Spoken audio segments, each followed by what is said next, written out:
এই ছেলেটা প্রশ্ন আমাকে করেছিল, এই ছেলেটা ভক্তি এবং মুক্তি মুক্তি এই দুটোর সম্বন্ধে কিছু বলুন।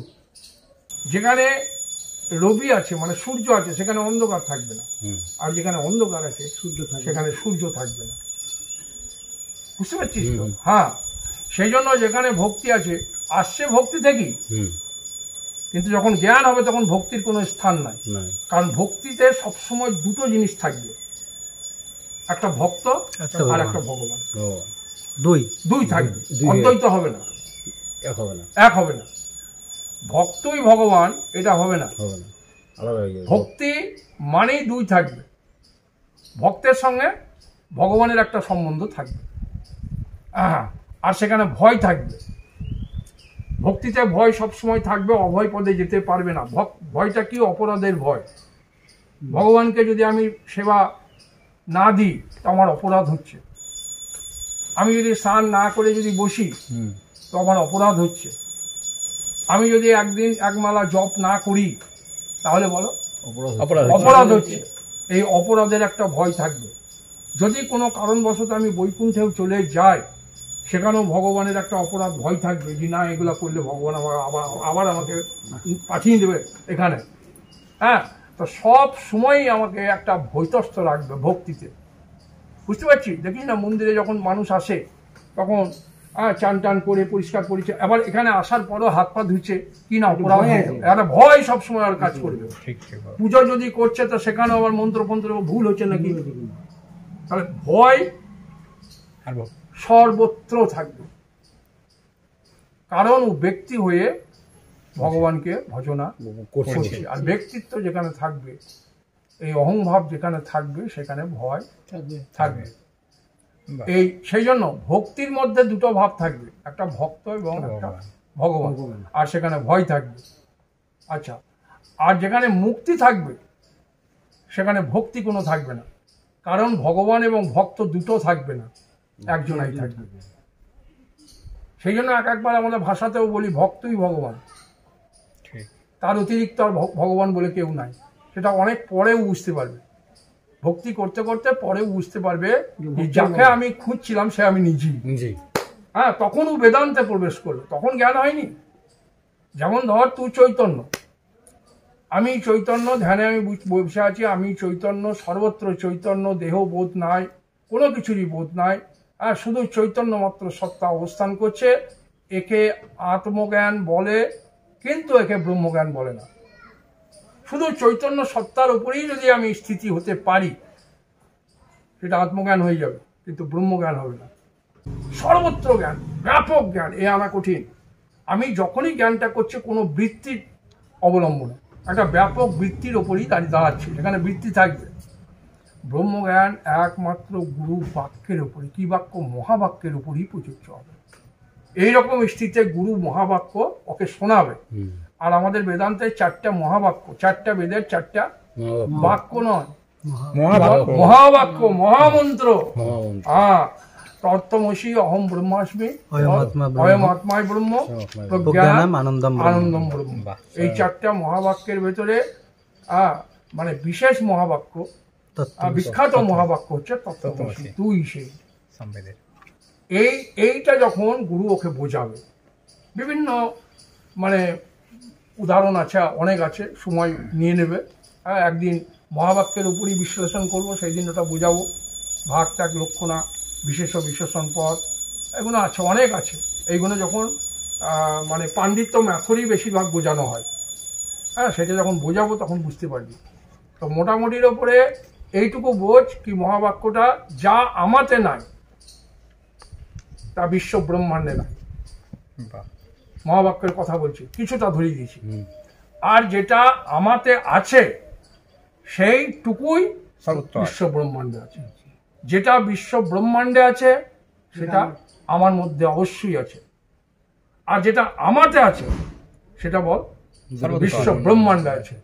যা আমাতে নাই সেটা কোথাও নাই, আর যেটা কোথাও নাই সেটা আমাতেও নাই। অর্থাৎ আমি সর্বত্র, সর্বত্র আমি।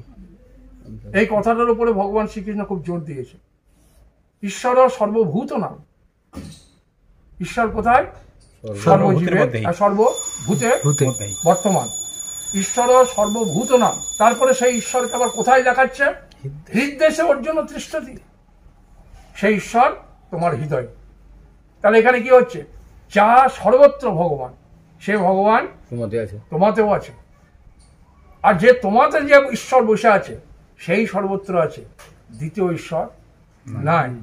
হ্যাঁ, এই মহাবাক্যের দ্বারা থেকেই যে জ্ঞান উৎপন্ন হবে সেই জ্ঞান সমাধিস্থ জ্ঞান নয়, কেবল সমাজ যদি গুরুর বাণীর ওপরে সমাজ যদি পাক্কা দাঁড়িয়ে যায়, এক্ষুনি জ্ঞান হয়ে যাবে, শুনতে শুনতে জ্ঞান হয়ে যাবে। অধিকারী যদি ঠিক হয় তো শুনতে শুনতে জ্ঞান। আবার অধিকারী যদি প্রবল পূর্বে জন্মের সংস্কারগুলা কাজ করে তা তাকে ধ্যান ধারণা সমাধিতে যেতে হবে।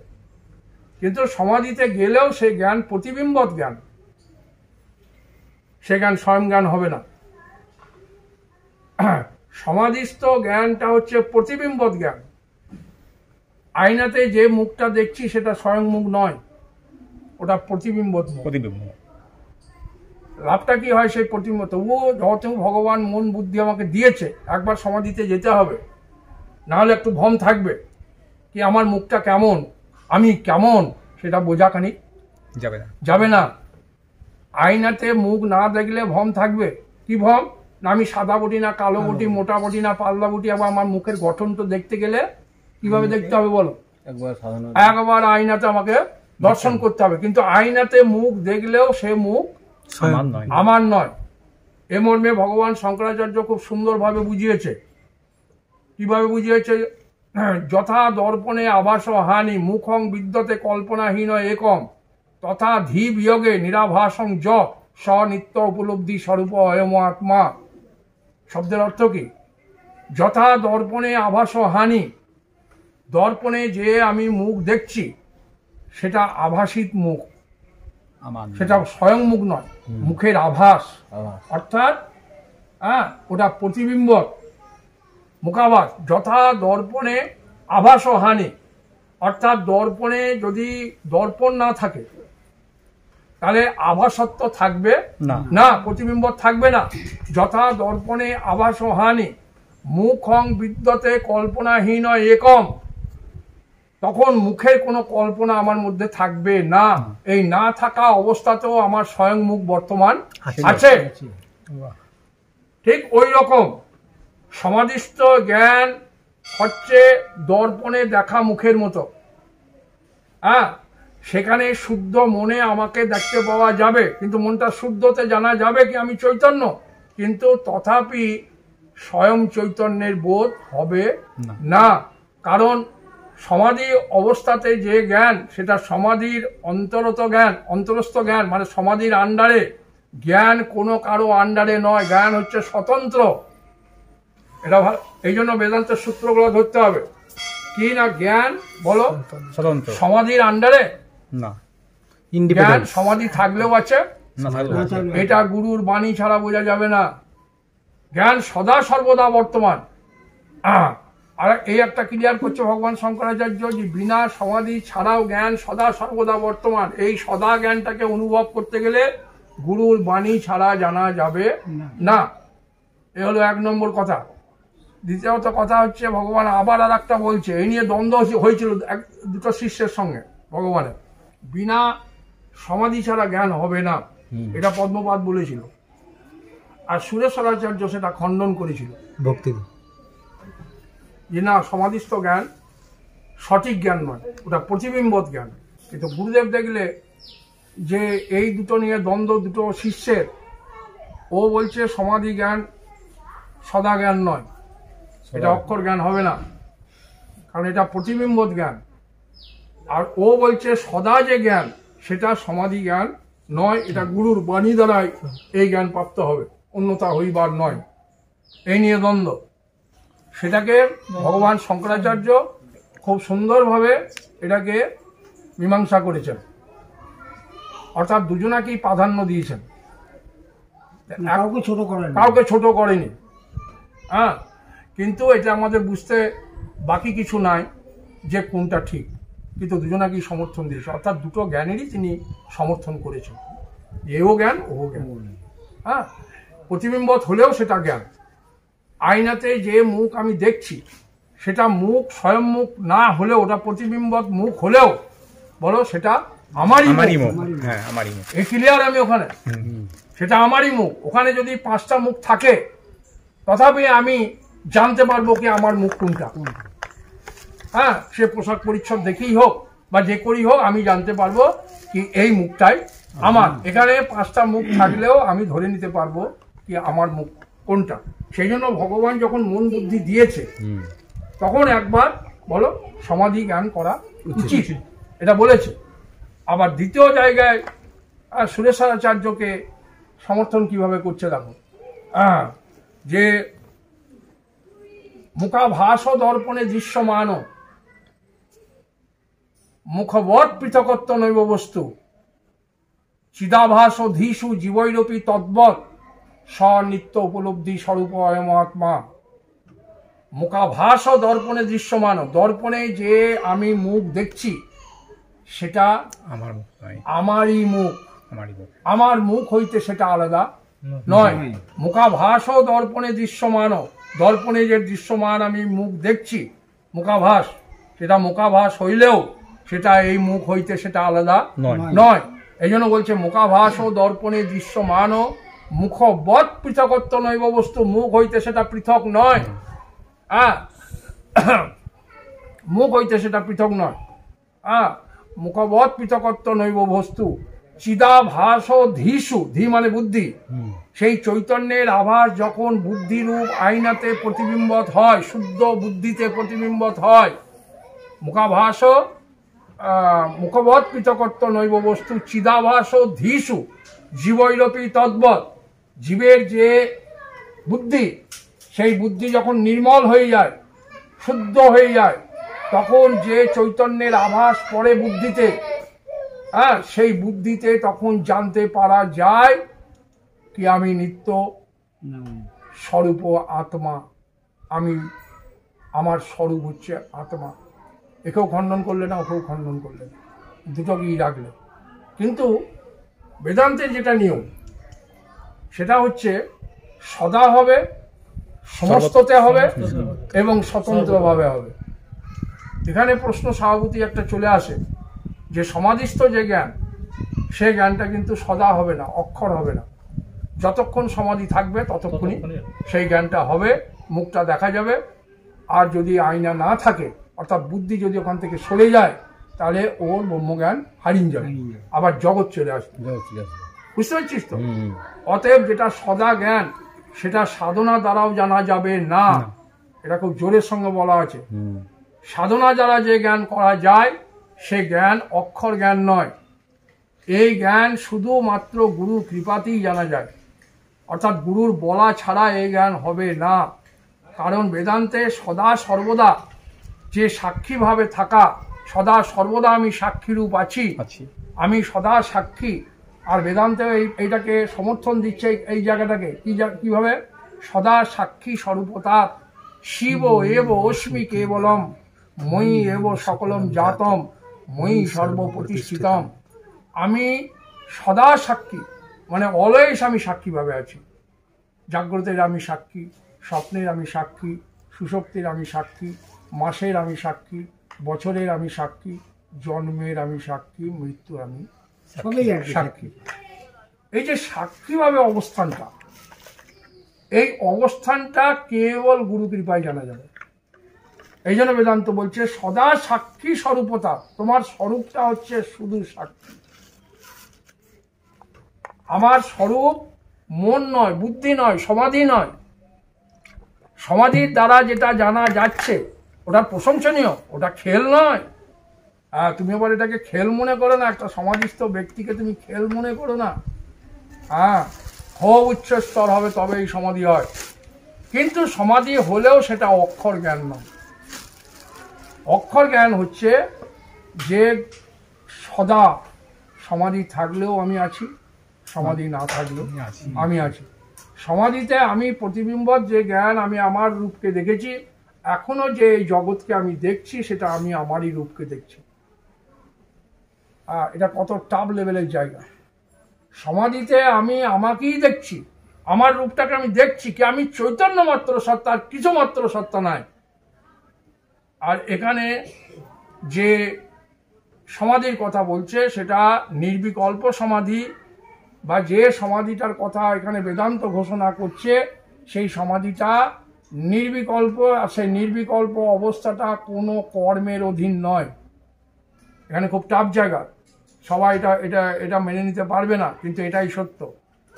আমি সদা সমাধিস্থ আছি, আত্মা কখনো অসমাধিস্থ হয়নি, আত্মা কখনো বিকারগ্রস্ত হয়নি। বিকারগ্রস্ত হয়েছে মন, বিকারগ্রস্ত হয়েছে বুদ্ধি, বিকারগ্রস্ত হয়েছে দেহ, বিকারগ্রস্ত হয়েছে অবস্থা। কি কি অবস্থা? জাগ্রত, স্বপ্ন, সুষুপ্তি। এই সমস্ত বিকারগ্রস্ত হয়েছে, কেবল একজনা বিকারগ্রস্ত হয়নি, নির্বিকার অবস্থাতে বর্তমানে এখনো এই সময়েও সে নির্বিকার। তার নাম কি? সে পরমাত্মা না আত্মা না ভগবান তা আমি জানি না, আমি জানি সেতু। সেতু এখানে জ্ঞান হবে। জাগ্রত পরমাত্মাতে হয়েছিল না তোতে হচ্ছে? স্বপ্ন পরমাত্মাতে হয়েছে না তোতে হচ্ছে? আর সুষুপ্তি তোতে হচ্ছে না পরমাত্মাতে হচ্ছে? এই তোতে হচ্ছে।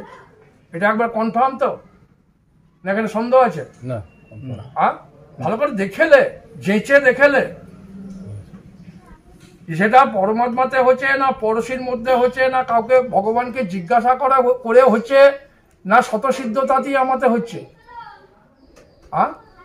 কি মাথা তুলাস না বল? যদি তোতে হয়, এটা যদি একবারে কনফার্ম, তাহলে এটাও কনফার্ম কর কি সেই পরমাত্মা আমি ছাড়া আর অন্য কাকে বলবো? আর কাকে বলবো? যদি জাগ্রত আমাতে হয়, স্বপ্ন আমাতে হয়, সুষুপ্তি আমাতে হয়, জন্ম আমার মধ্যেই হচ্ছে, আর বল দুঃখ আমার মধ্যে আছে, সুখ আমার মধ্যে আছে, সমস্ত পরিবর্তন গুলোকে দেখ কোথা হচ্ছে। এই পরিবর্তন যদি তোতে শুধুমাত্র হয়, তাকে আমি কি বলবো বল? তুই সেবা কি বলবো বল? তাকে ভগবান বলবো না পরমাত্মা বলবো? যদি সব তোতে হয়, তাহলে তুই সেবা পরমাত্মা, ভগবান বা ব্রহ্ম অন্য কেউ হতে পারে না। এটা কনফার্ম কর, এটা কনফার্ম কর, সেটা তুই সেবা হতে পারে না। এই জন্য কি বলছে বেদান্ত? অয়ম ব্রহ্মাস্মি। আগে অয়ম, আগে কে? আমি, আমি, তারপরে কে? ব্রহ্মাস্মি, ব্রহ্ম, ব্রহ্ম অস্মি। এটাকে উল্টো কর, তাহলে ব্রহ্ম কে হলো? ব্রহ্ম হাত নয়, পা নয়, আমার পড়শি নয়, আমার মন নয়, ব্রহ্ম কেবল আমি। এই একটা ইম্পর্টেন্স দে। ব্রহ্ম কেবল আমি, হাত নয়, পা নয়, মন নয়, বুদ্ধি নয়, জাগ্রত নয়, স্বপ্ন নয়, সুষুপ্তি নয়। কে সেটা? আমি। তাহলে আমি আগে করেছে আমি, পরে করেছে ব্রহ্ম। ভালো করে বোঝ এগুলা। ব্রহ্ম আমি করেনি, কি করেছে? অয়ম ব্রহ্মাস্মি, কেবল আমি ব্রহ্ম।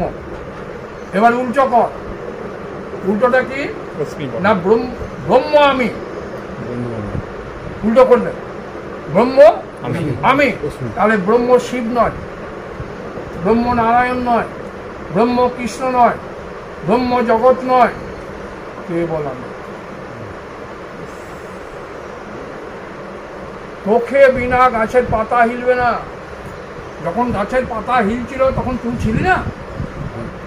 না আপনি হিলছে। তোর সত্তা বিনা পাত্তা নেই হিলেগা। তুই ছিলি না পাতা হিলুক? হবে? তুই ছিলি না জাগ্রত হোক, তুই ছিলি না স্বপ্ন হোক, তুই ছিলি না সুষুপ্তি হোক। যদি তোকে বিনা কিছু না হয়, তুই বিনা কৃষ্ণ হোক, তুই বিনা রাম হোক, লোকে ভগবান পায় না, আর বাকি সব